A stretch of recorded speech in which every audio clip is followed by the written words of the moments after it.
بسم اللہ الرحمن الرحیم۔ السلام علیکم ورحمۃ اللہ وبرکاتہ۔ دوستو، امید کرتا ہوں تمام دوست احباب خیریت سے ہوں گے۔ آج انشاءاللہ آپ کو میں دشمنوں سے نجات کا بہترین انشاءاللہ وظیفہ بتانے جا رہا ہوں۔ دشمنوں سے نجات اور دشمن کی تباہی، یہ آج انشاءاللہ زبردست عمل دے رہا ہوں، قرآنی عمل ہے، اور اس کو صرف جائز مقصد کے لیے استعمال کرنا ہے، ناجائز مقصد کے لیے استعمال نہیں کرنا، کسی کو بلا وجہ تنگ کرنے کے لیے استعمال نہیں کرنا۔ سب سے پہلے جس دشمن کو آپ تباہ کرنا چاہ رہے ہیں، جو آپ کا دشمن ہے، آپ کو تنگ کرتا ہے، آپ اس سے بہت تنگ ہیں، جادو کرواتا ہے، جادو خود کرتا ہے، ہر معاملے میں آپ کو پریشان کرتا ہے، تو اس کے لیے صرف آپ نے 2 رکعت پڑھنی ہے صلاۃ الحاجت کی۔ 2 رکعت صلاۃ الحاجت کی پڑھنی ہے، اور نیت یہ کرنی ہے کہ یا اللہ پاک، فلاں بن فلاں شخص جو کہ مجھ کو تنگ کرتا ہے یا میرے خلاف ہے، اس کو ہدایت عطا فرما۔ اگر ہدایت اس کے نصیب میں نہیں ہے تو مولا اس کو اس 2 رکعتوں کی برکت سے، ان آیات کی برکت سے جو کہ میں ان 2 رکعتوں کے اندر پڑھوں گا، مولا اس کو تباہ و برباد فرما، اس کو غرق فرما، اور میری آل اولاد کی اس سے حفاظت فرما، اور اس کو مجھ سے دور کر دے۔ یہ آپ نے نیت کرنی ہے، اس نیت سے جو ہے آپ نے پڑھنی ہے 2 رکعت صلاۃ الحاجت کی، اور اس میں ثواب کی نیت تو کر سکتے ہیں کیونکہ نفل ہیں، اور اس میں اللہ پاک کی عبادت بھی ہے، اور مقصود اس سے دعا ہے،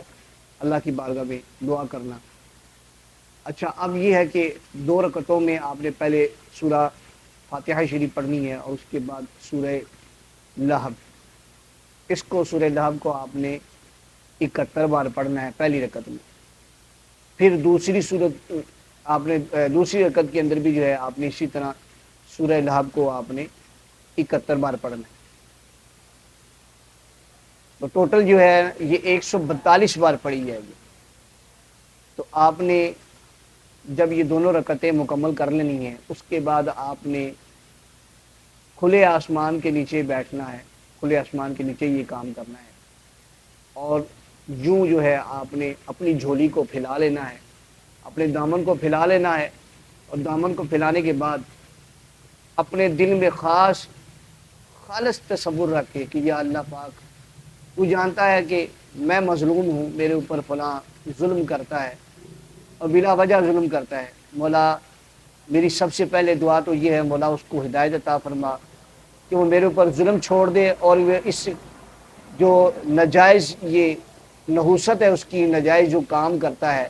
مولا یہ اس کی عادت چھڑا دے، لوگوں پر ظلم کرنا۔ اگر اس کے نصیب میں نہیں ہے تو مولا اس کو تباہ و برباد فرما، اس کو غرق فرما، اور ہم سب کی اس سے جان چھڑا۔ یہ جو 2 نفل ہیں نا، اسی انداز میں آپ نے اس کو 7 دن تک پڑھنا ہے۔ جب 7 دن پڑھیں گے تو 7 دن سے پہلے انشاءاللہ اس کی تباہیاں ہونی شروع ہو جائیں گی،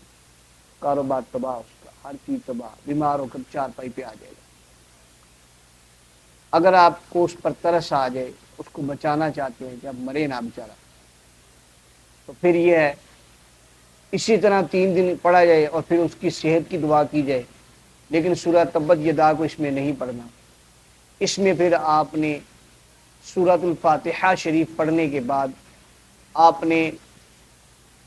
سورہ یاسین پڑھنی ہے، سورہ یاسین پڑھنی ہے۔ اگر زبانی یاد نہیں ہے تو پھر یہ ہے کہ آپ 2 رکعتیں ویسے ہی پڑھ لیں تبت یدا کے ساتھ ہی۔ اس کے بعد پھر یہ ہے کہ سورہ یاسین پڑھ کے آپ اپنی جو بد دعا آپ نے دی ہے اس کو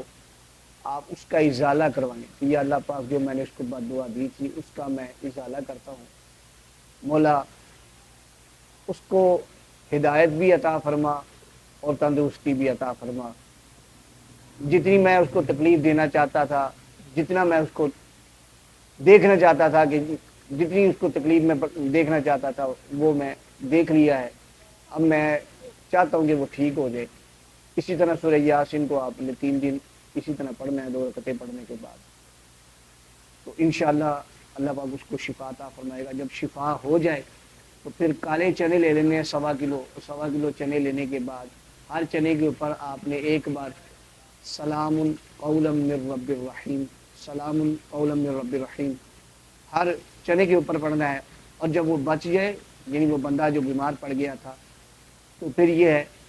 کہ ان چنوں کو ہر چنے پر پڑھا جائے، پڑھنے کے بعد جو ہے اس کو ابالا جائے، ابال کر چھوٹے بچوں میں تقسیم کر دے، تو انشاءاللہ اس شخص جو چارپائی پر پڑا تھا وہ ٹھیک بھی ہو جائے گا، اور انشاءاللہ اس کی حرکات بھی ٹھیک ہو جائیں گی، اور انشاءاللہ جو ہے وہ آپ کو دوبارہ تنگ بھی نہیں کرے گا، دشمنی سے انشاءاللہ وہ باز بھی آ جائے گا۔ بہت ہی مجرب اور بہت ہی زبردست عمل ہے۔ السلام علیکم ورحمۃ اللہ وبرکاتہ۔